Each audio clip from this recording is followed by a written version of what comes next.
Joining us now in an exclusive interview is Jose Seal. He's the CEO of Restaurant Brands, which owns Popeyes, Burger King, and Tim Hortons. Welcome back, Jose. So why Popeyes? Why is it such a standout?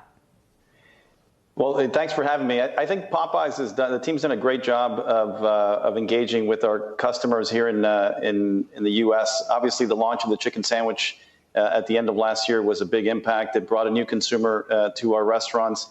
It opened up the lunch day part, the single user lunch day part, which is a big opportunity for the Popeyes business. And so we've had momentum since last year with the business. We're seeing new customers, repeat customers. Lunch is growing. The drive-through business was growing. So we had really strong momentum. And at the end of the year, we also launched additional channels for delivery, both third-party as well as delivery through our own app and our website.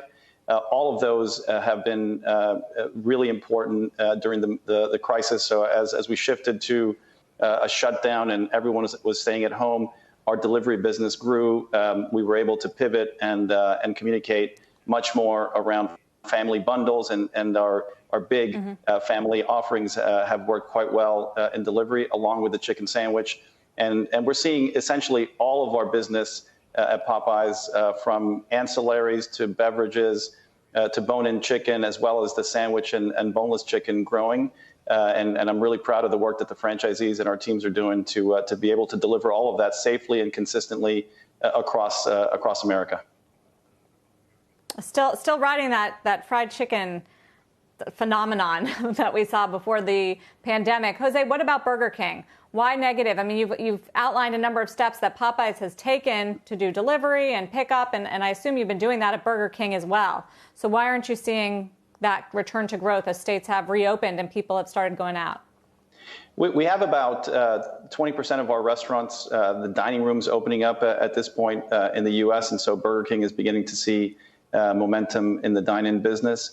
I think the team at Burger King has done an exceptional job as well. The delivery business has been growing. We've launched our own app as well with delivery in December, and now 1 out of every 5 transactions is coming through our own app. We call that the white label delivery, and so we've seen a lot of our service modes, off-premise service modes, drive-through delivery, as well as mobile order, prepayment, and curbside pickup, and other takeout methods working in restaurants. And the progress that we're making at Burger King in the U.S. is also quite positive and encouraging from where we were right around the beginning of the crisis in March, around -30 to now negative mid-single digits. It's tremendous progress, work that the franchisees and their team members and our teams as well have done, and we're encouraged by the progress, and we continue to work hard to capture market share in this important moment in our economy and in our market. Jose, I wanted to ask, if I may, about this brief spat with some Taylor Swift fans online, led to the hashtag Burger King is over party. And my question on it really is whether you feel making jokes on social media is worth it in the long term. Maybe this particular example has been worth it or hasn't been worth it, and how you make those decisions internally. Who, in fact, made the joke on Twitter in the first place? Was it approved by you, for example? Well, we have a really strong social media team here in Miami and in Toronto for each of our brands. And obviously, you can tell from the engagements that we have in social media and the kind of the tone that we have. We engage with our consumers, with our guests, with the folks that are on social media, and we try to have some fun with it.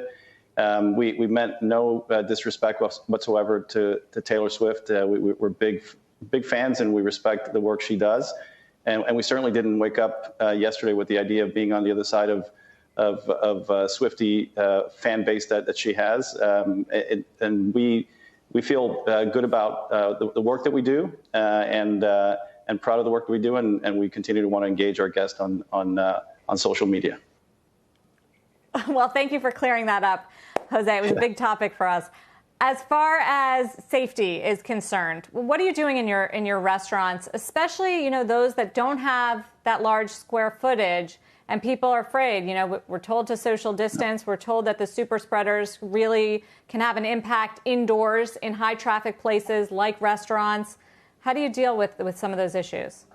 Yeah, we've been focused on safety and security in our restaurants since the beginning of the crisis. We've been open for business throughout the U.S. Since the beginning. We've been, I think 97% of our restaurants have been open since day one. We've focused all of our energy around safety, security, having PPE, masks, gloves. We've added acrylic screens, and now as we move into the opening of our dining rooms, we've taken those same precautions, the same measures, the same approach, focusing first and foremost on safety and security of our team members and our guests. We've added acrylic screens, as I mentioned, in many cases in the front counter, so that you can order and have an additional protective barrier. We've added signage everywhere so that we remind all of our guests coming in around masks, if that's a requirement locally, as well as ensuring that they maintain social distance. We have the restaurant fully marked everywhere so people know where to stand as they order, where to stand as they wait for their food, where to sit as well. And so we've closed our self-service drink stations, and we make sure that folks can get their drinks from the back of house from the team members that are serving them at the counter. But we've limited the interaction and the contact. We've brought contactless payments. So all the steps that we're taking, all the measures that we're taking are aimed at ensuring that people feel comfortable and confident that they can enjoy the great tasting food that we have at Burger King, Popeyes, and Tim Hortons, as well as a coffee at Tim's. Yeah, they can enjoy it in our restaurants and enjoy it safely, securely, as they have in the past, and as we're ensuring that they can in this important moment.